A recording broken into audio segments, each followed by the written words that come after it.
ज्ञानवापी विवाद लगातार तूल पकड़ता हुआ चला जा रहा है और धर्म की ये नगरी इस वक्त बनी हुई है कुरुक्षेत्र। दो अलग अलग पक्ष और दोनों के अलग अलग दावे। एक तरफ हिंदू पक्ष का ये कहना है कि ज्ञानवापी के भीतर की जिस तरह की भी तस्वीरें सामने आ रही है वो इस बात को पुख्ता करती हैं कि वो पहले मंदिर था और उसके ऊपर टोपी पहनाकर यानी कि गुंबद को संबोधित करते हुए लोगों का कहना है कि उसको मस्जिद बनाने का काम किया गया और अब हमको अपना मंदिर वापस चाहिए। जबकि वहीं दूसरी तरफ मुस्लिम पक्ष का ये दावा है कि हिंदू पक्ष जो भी कह रहा है वो पूरी तरह से गलत है। फव्वारे को शिवलिंग बताया जाना पूरी तरह से ये दर्शाता है कि किस तरह से दुर्भावना के चलते पूरे मामले को आगे बढ़ाने की जा रही है कोशिश। आज पूरे दिन इस मामले में क्या कुछ हुआ, कोर्ट में सुनवाई हो रही थी लेकिन वकीलों की हड़ताल की वजह से सुनवाई फिलहाल टल गई है। अब आगे क्या होगा इसी पर देश भर की निगाहें टिकी हुई हैं। लेकिन सबसे बड़ा सवाल ज्ञानवापी विवाद का पटाक्षेप किस रूप में होगा, सबके जेहन में यही क्वेश्चन है। मायन पुणना भैरव बाबा रहा न कोई, बाबा विश्वनाथ का स्थान है कि बम बम बोल रहा है काशी, अरे अर्जी सबे लगावेला। हम संविधान के द्वारा उस चीज को अपनी वापस ले रहे हैं कि बम बम बोल रहा है काशी। उनके भोजन पूजन अर्चन बंधन का अधिकार मिले के गौराम्या, अरे राम की ना की मस्त मड़ैया देखे के वासी की बम बम। यहाँ मंदिर है, मंदिर था और मंदिर रहेगा। बम हर महादेव। कहते हैं महादेव के त्रिशूल पर टिकी है काशी। जब कुछ नहीं था तो काशी थी, जब कुछ नहीं होगा तो काशी होगी। काशी के कण कण में है शंकर, शंकर के रोम रोम में बसी है काशी।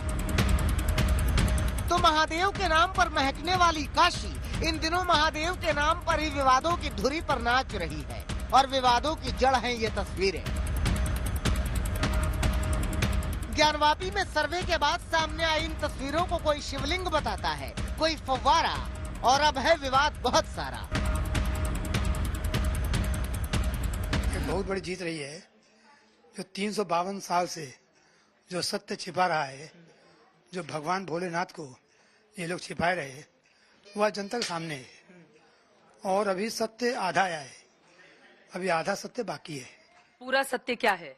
अभी जब नीचे तक खुदाई होगी और मिट्टी हटेगी, दीवार हटेगी, तब मालूम पड़ेगा कि शिवलिंग की डेप्थ कहाँ तक है। शिवलिंग का आधार और द्वारपाल नंदी के सामने दीवार, इन्हीं दो तथ्यों पर विवाद का विस्तार है। सर्वे के बाद की तस्वीरें देखकर हिंदू पक्ष इसे शिवलिंग कहता है और इसके ऊपर बने मस्जिद के गुंबद के बारे में अपनी राय रखता है।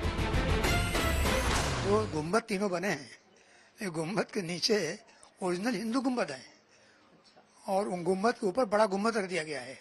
और जब नीचे से देखेंगी तो गुंबद तो बाहर इतना बड़ा है, नीचे से ओरिजिनल गुंबद ही दिखाई पड़ेगा आपको।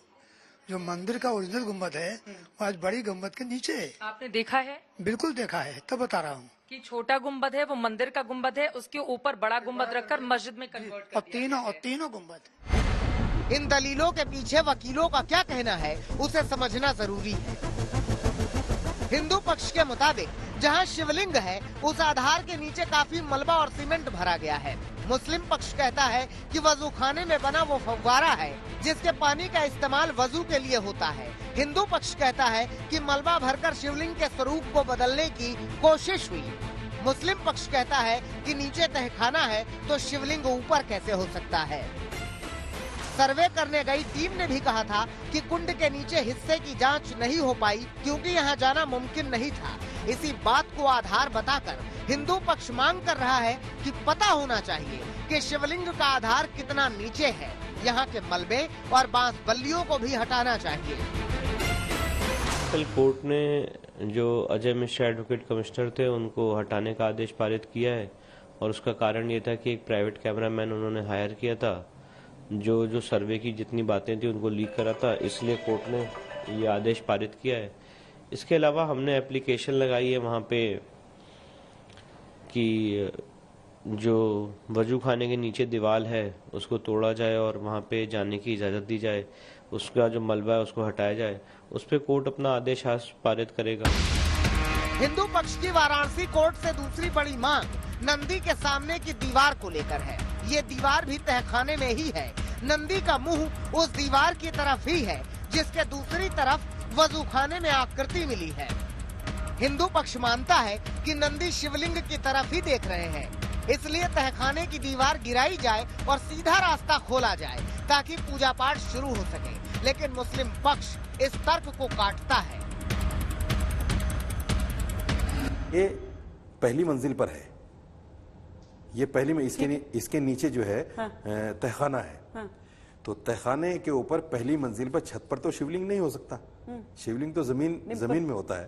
शिवलिंग मतलब तो जमीन में ऐसा नहीं है। नहीं, जो मान्यता है, मैं मान्यता के अनुसार बता रहा हूँ, छत पर शिवलिंग नहीं रखा जाता। इन सब के बीच बीएचयू में केमिकल इंजीनियरिंग के प्रोफेसर इस पूरे मामले में क्या कहते हैं, सुनिए। ये मुझे शिवलिंग की तरह दिख रहा है और एक लोग फवारा इसलिए बोल रहे हैं कि इसके ऊपरी सिरे पे फवारा नुमा कुछ बना हुआ है, लेकिन अगर आप ध्यान से देखेंगे तो नीचे के और ऊपर के कलर में जो रंग है वो एकदम अलग है। ऊपर का कलर सफेद है और नीचे जो पत्थर दिख रहा है, जो शिवलिंग पत्थर है या किसी तरह का भी पत्थर, कुछ किसी तरह का भी पत्थर हो सकता है, तो नीचे का जो रंग है वो एकदम अलग है। बीएचयू के बाकी प्रोफेसर्स को भी इस विषय पर सुनना जरूरी है।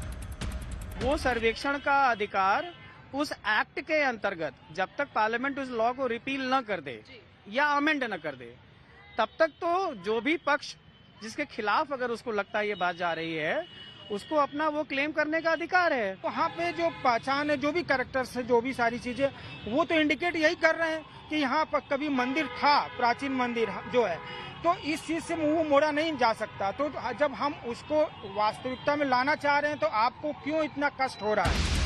विश्व हिंदू परिषद भी मान रहा है कि ये शिवलिंग ही है। लोगों को लगता है कि वो शिवलिंग है।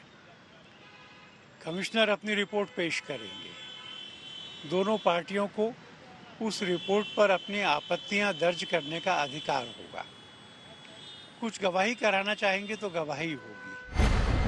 दलीलों और सवालों के बीच उसी वजू खाने का एक और वीडियो सामने आया है। ये वीडियो कब शूट किया गया, आज तक इसकी पुष्टि नहीं करता। ये वीडियो वजू खाने की जालीदार दीवार के बाहर से बनाया गया है और इसमें भी वो कुंड दिखाई दे रहा है जिसमें शिवलिंग मिलने का दावा किया जा रहा है। हालांकि वजू खाने का तालाब पानी से भरा हुआ है और अब वो पूरा इलाका तारों से बंधा हुआ है। बाकायदा 9 ताले लगाए गए हैं। उम्मीद कीजिए कि कोर्ट से ये सच जल्द सामने आएगा कि यहाँ क्या है। वाराणसी से चित्रा त्रिपाठी, अर्पिता आर्या, कुमार अभिषेक और समर्थ श्रीवास्तव के साथ हिमांशु मिश्रा, दिल्ली आज तक।